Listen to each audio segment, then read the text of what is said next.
What's up guys, this is Jay from Encounter Wargaming and you're going to take a trip with me to Hogtown 40k's Classichammer Summer Bash, so stay tuned for that.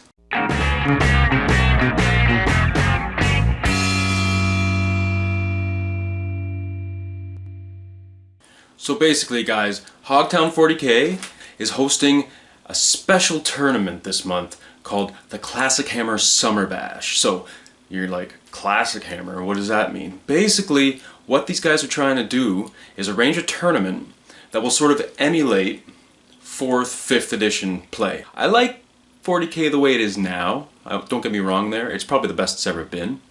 But prior to now, I would say 4th is probably the sweet spot when things weren't, nothing was really OP, everything was kind of fair on an even playing field. You kind of had one codex to rely on, there was none of this super friends, allies, shenanigans, no super heavies, there wasn't even flyers back then.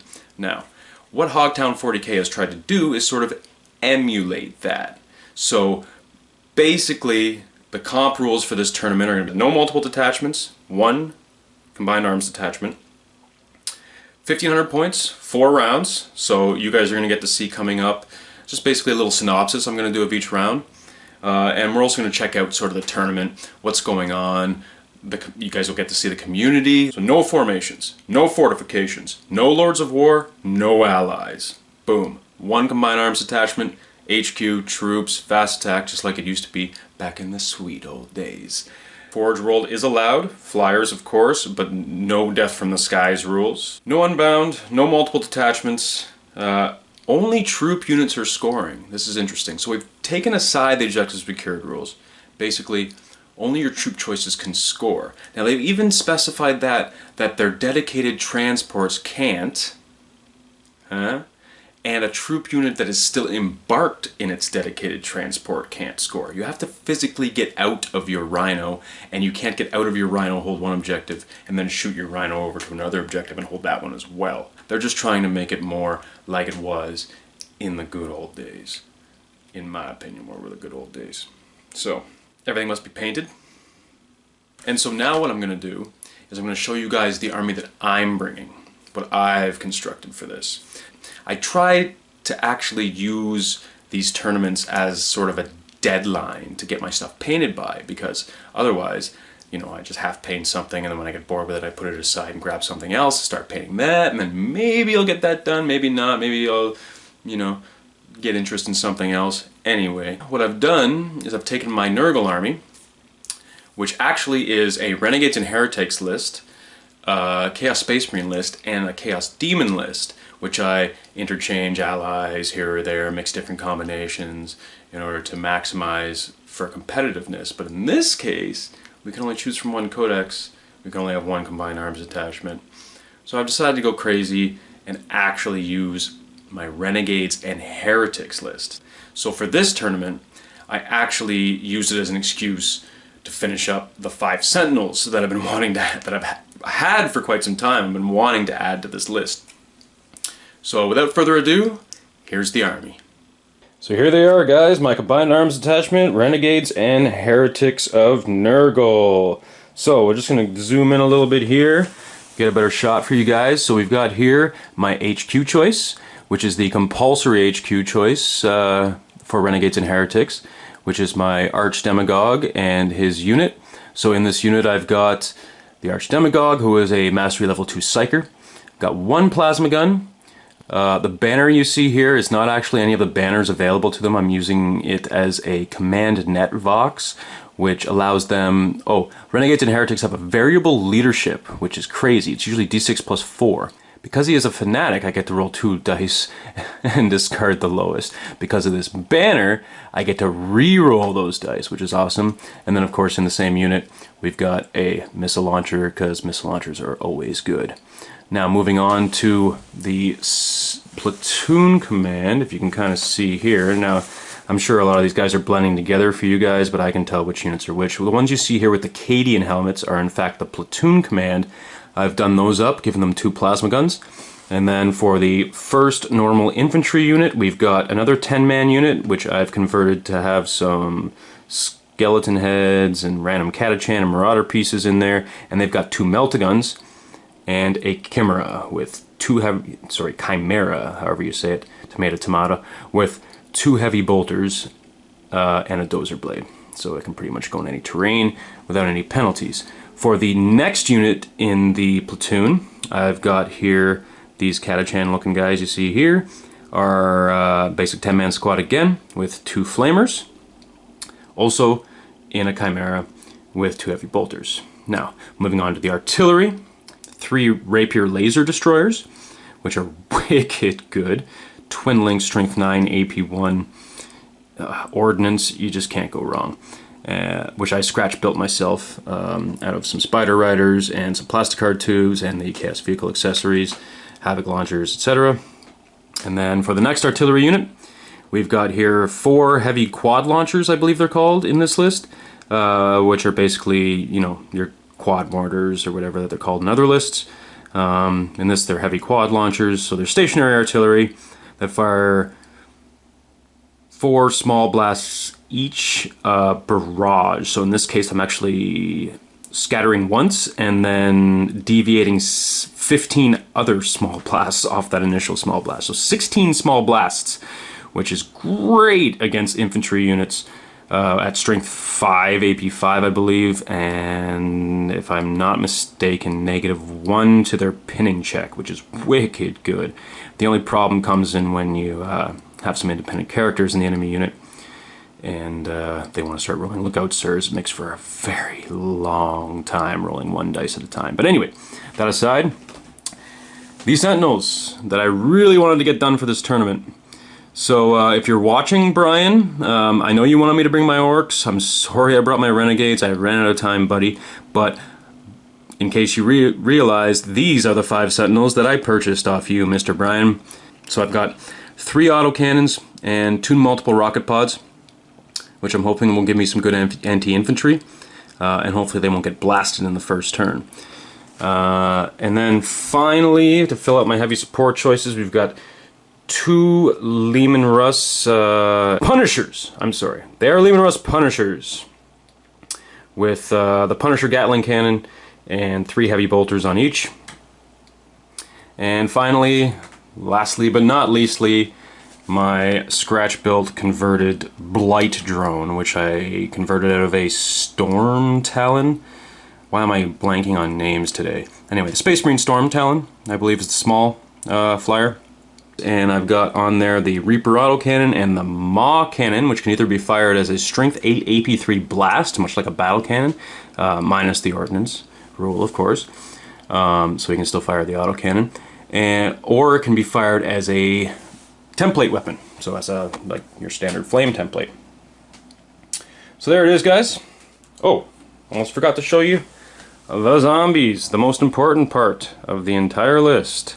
The meat shield. These are just the standard Warhammer zombies, or Age of Sigmar as it's called now, zombies, and I just kind of threw them in as some fodder. So unlike the plague zombies that you get out of the Chaos Space Marine books for fielding Typhus, these plague zombies are only 3 points a model instead of 4 points a model, which is great considering they have a 4-up feel no pain instead of a 5-up feel no pain. There it is, my Nurgle army ready to play. So I guess the next you will see is hopefully I can show you guys a showcase of some of the other armies that I will be facing, or maybe not facing, but at least that will be showing up to the Classichammer Summer Bash. So we'll see you then, guys.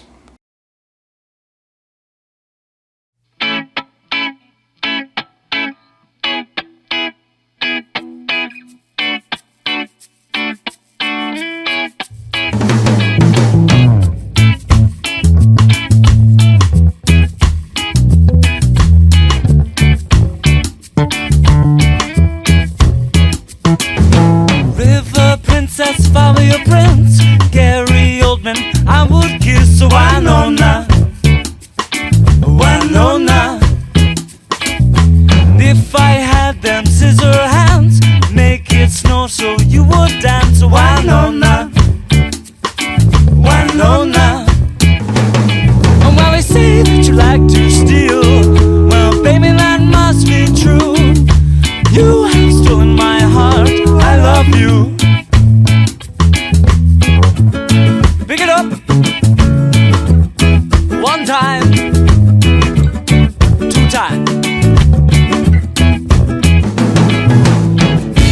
Alright guys, so game one I ended up playing against Brian's Tau army.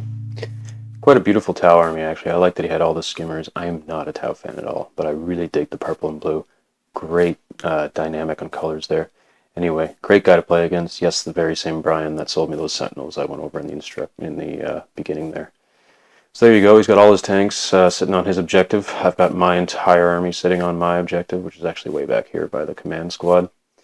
And then the third one is in the table quarter directly to the right here where I'm panning over right now. By mid-game, now we're looking at the mid-game, he's moved up all his tanks. He got some piranhas that came in off my left flank, which were dealt with pretty easily with the sheer amount of firepower that I had in this army. Artillery works great, as well as the Punishers did a great job against the piranhas. So I guess his plan then is to occupy this table quarter. And there you go, drops out onto the objective, thinking, okay, this is his last turn. He's going to hold that objective, and that way he has 2 and I have 1. But instead, light drone, firepower from the chimeras and the guardsmen wipe his fire warrior unit off that objective, giving me this one, since I have a scoring unit within 3 inches. And he is sitting on his, but he has heavy support choices there. So, sorry, Brian, that wins me the game.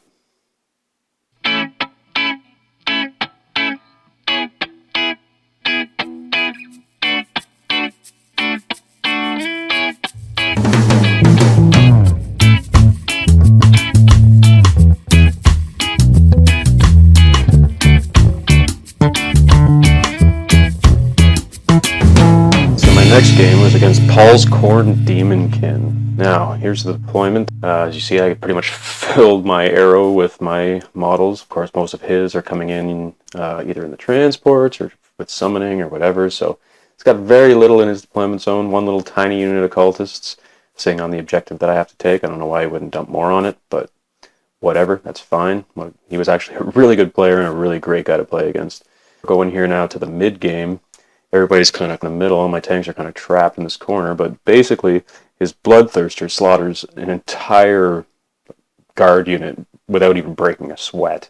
Here we are at the end game. He brings in his Bloodletters and basically wipe my artillery right off the beer cap there, right off the objective, winning him the game. So I guess that's how the cookie crumbles.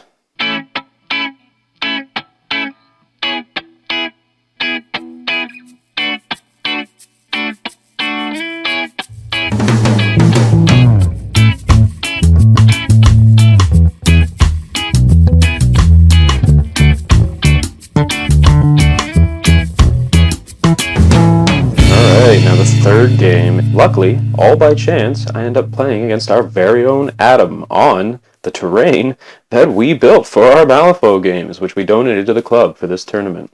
So here we are in the middle of the game. His Saint has pretty much wiped out all my artillery crew, and his Seraphim are tied up against the zombies. There's the artillery crew wiped out. Seraphim's still kind of tied up. He gets down to 1 Seraphim and decides to hit and run out of there, which kind of I didn't really worry about at the time, because I was like, whatever, let her go. Shit happens, right? But then the Saint moves in and ties up my zombies, and that 1 Seraphim that got out of there ends up taking out the Laser Destroyer crew single-handedly. Shouldn't have just let her go.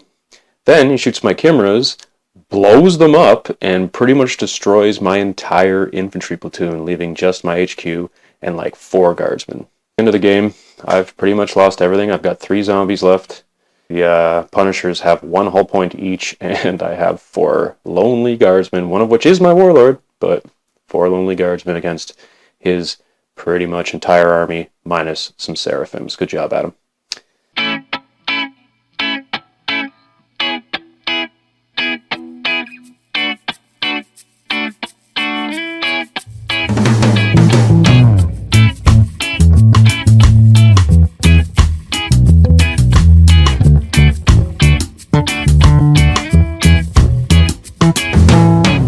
So on to game 4 against Dave's Dark Eldar. Throwing my entire army, Vanguard deployment, against his collection of skimmers.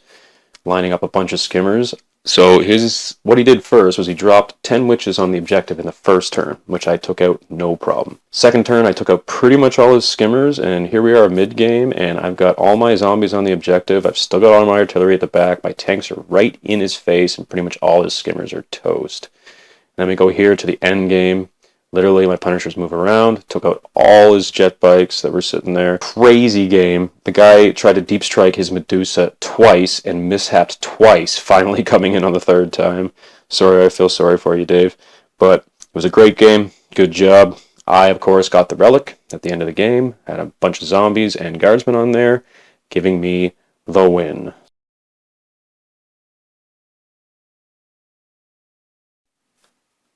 Now this is James's orc army. I just wanted to showcase this because I am a conversion fanatic, and the amount of conversions I see in this orc army, he literally has something looted from every other faction in the game. Wow. Now a couple of these things he only did the basic 3 colors just because he ran out of time. I gotta say, James, your conversions blow my mind, dude. I'm glad to know you, and keep it up, bro. They look fantastic. Now I wanted to show this army too, which is Emmett's Eldar army. Another bunch of great conversions. This tournament he actually fielded the Corsairs rules from Forge World. Crazy cool. Look at these custom skimmers. Custom flyer. He built out of like an old toy and stuff, like it mixed with Eldar bits. Awesome. Great work, Emmett. Love the blue and orange. They look amazing. Keep it up, bro.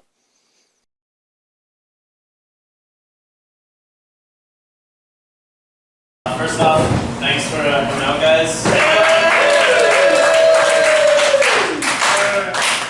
think this was a pretty fun tournament. Some highlights of the game were, someone immobilizing all 3 rhinos in 1 turn. Yeah. Someone giving out candy for every unit of theirs they killed. Pirate booty. Rolling ridiculous amounts of faith saves and then failing armor saves. Maybe just go naked next time. That's it, man. Right. Mega Knobs just not taking any damage. Like 14 out of 15 saves made, and then murdering an entire squad of berserkers. And Chaz showing up very, very late to his first game. Thanks, Chaz. Waking up. We had someone donate this nifty little hip flask. For water, right? It's a different hip flask. So I just raffled it off. Hilariously enough, the only Imperial Guard player here Wins the flask. happens to win the Imperial Guard class. You'll see at the next tournament. Dice got sometimes give it. I was rooting for the guy who donated it. So, the first award is the Ugly Dice Award. It goes to the person with the lowest battle score, so they can hopefully get some better rolls going down. Is it loaded dice? Yeah, no, it can be. Clear dice. So, unfortunately, I have to say this goes to the same person who won it last time. Hey! No more than Hey, Brian. selecting many dice. Those are useless. I know, they're really. Those are fucking useless. Our Hogtown 40k exclusive Butcher Award. This very nice. Wow, that's a really nice. Yeah, slab, like I don't know, half a cow. Big So, very tiny cow. So anyways, in 3rd place with 37 points, we have Paul Cabanas. Alright. Right? No. Yes. Yeah. Okay. Anyways, in 2nd place, Asterix with 50 points is Devin Swan. Yeah. And in 1st place with 40 points is the man who bought it. Awesome. We gotta give you money for it. I literally just bought this like now. Just so everyone who's curious, there's a hierarchy of awards. If you win a higher award, you get no ones. I'm kind of spoiling it. Couldn't change it. Anyways, into best appearance. This was very tight. It had to come down to tie breaks because we had 3 armies that were judged identical to each other. We had to come down to a couple tie breaks. So in 3rd place we had the judger. He was legitimately in 3rd place anyways, so that's fine. 2nd place we had scratched off the list. What? Spoilers. And the winner of this is Paul Fowler. I was wrong. I apologize. There you go. You're almost done. This is good. This is good. So for best sportsman, we had a many way tie. You guys are all really nice people, and I really hate you for it because you made me go to tie breaks. In 3rd place, we have pretty much everybody. In 2nd place, we have pretty much everybody. And in 1st place, the most boring person is Devin Swan. How did I ever win this? It's because no one thought you were Nick. Feels good though, right? So anyways, on to the best overall. Pretty tight. It was a 4-point spread between the top 3. In 3rd place with 102 points, we had Paul Fowler. In 2nd place with 104, we had Devin Swan. And 1st place with 106 points, Paul number 2. Paul number 2. Paul. Congratulations. Number 1 now.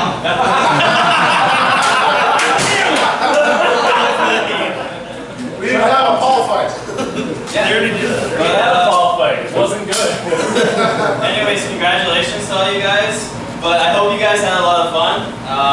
We'll see you guys out for our next event, whenever that is.